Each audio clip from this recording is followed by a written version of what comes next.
Izstāde Baltkrievija māksla aiz restēm stāsta par cilvēkiem, kurus režīms ir centies ieslodzīt ne tikai fiziski, bet arī garā. Taču, kā redzēsim šajos zīmējumos, cilvēcību nav iespējams ieslodzīt. Mēs savukārt apliecinam, Latvija turpinās būt kopā ar tiem, kas cīnās par brīvību, gan Baltkrievijā, gan Ukrainā, gan visur, kur brīvības vērtības tiek apdraudētas. Šajā izstādē ir redzami ieslodzīti cilvēku darbi, un viņu vienīgais noziegums bija tas, ka viņi sapņoja par brīvu Baltkrieviju. Tie darbi, ko jūs redzat šeit, nav tikai zīmējumi vai gleznas.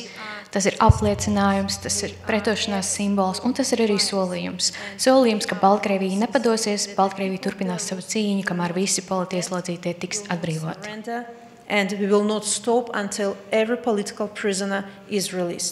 Mūsu solidaritāte šodien ir balss politieslodzīto cīņai un atgādinājums pasaulē par tiesībām uz brīvību, cieņu un nākotni. Ticam, ka kādreiz mums Latvijai blakus būs brīva, demokrātiska un labklājība Baltkrievija. Žive Belarus!